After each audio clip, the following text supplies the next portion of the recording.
Thank you, Brooke. Well, the Palm Springs Plaza Theater has been a memorable part of the city's history and has recently been the focus of fundraising efforts for its restoration. NBC Palm Springs' Steve Sumrall takes a look back at the history of this iconic structure, as well as the people who made it happen in this edition of Our Desert Past. Earl Streaby came to Palm Springs very early and went to work for the Desert Inn. He was a bellman, and Nellie Kaufman got the idea of doing movie night. And so Earl became the projectionist, and they would set up movies and for the guests that were staying at the Desert Inn. That was in 1927. Screenings of movies shown at the Desert Inn were so popular that the following year, Mrs. Kaufman suggested that Earl Streaby take his projector to the auditorium of the Francis S. Stevens School. Philip L. Boyd, the first mayor of Palm Springs, was there. He recalled that time during an interview in 1986. Earl Streaby and I stood at the door and collected, I think, 25 or 50 cents for everybody who came to see the movie, which had been shown the day before at the Desert Inn. And that money went into hiring some extra police. Well, here it is, the location of Palm Springs' first movie theater. Back then it was the Francis S. Stevens School Auditorium. Today it's the Palm Canyon Theater. And Earl learned how to operate a motion picture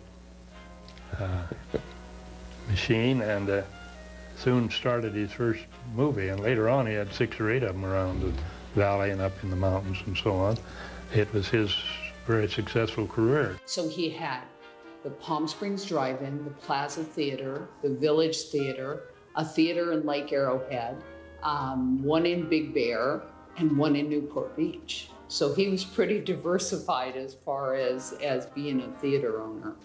And the Plaza obviously was the crown jewel of all of his theaters. The Plaza Theater, as well as the surrounding shopping center, came into creation due to the efforts of one of the Desert Inn's most frequent visitors.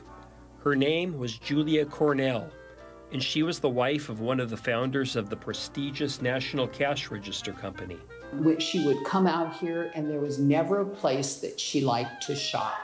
So she decided she was going to change that. So, at the height of the Depression, she began the development of the Plaza Shopping Center. She brought out Harry Williams, who was an architect in Dayton, Ohio, and he designed the plaza, and it is beautiful, that Spanish colonial architecture, and it was one of the first places in California where you could park in front of the retail. So it was like one of the first malls, I guess you could call it, in all of California. The plaza opened in 1936. This photograph was taken to mark the occasion. That's Earl Streaby selling the very first ticket to a screening at the Plaza Theater. It was here at the Plaza Theater in 1936 when Palm Springs experienced its first red carpet event. The film was George Cukor's Camille. Walking that red carpet would be such stars as Robert Taylor and his future wife, Barbara Stanwyck.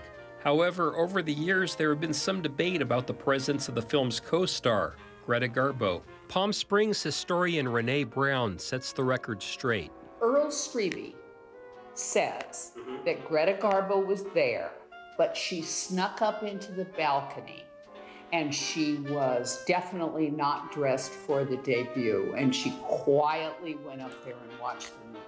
For more than half a century, movie audiences would continue to be thrilled and delighted by the cinematic experiences that the Plaza Theater provided. And it wasn't just movies. Jack Benny did his radio shows from there.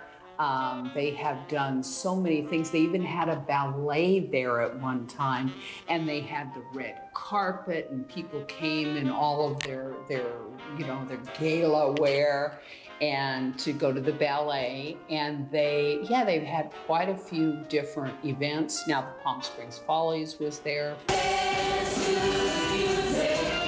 In 1990, television producer Riff Markowitz founded and served as MC for the fabulous Palm Springs Follies, which was a music and dance revue done in the style of the Ziegfeld shows of the 1930s.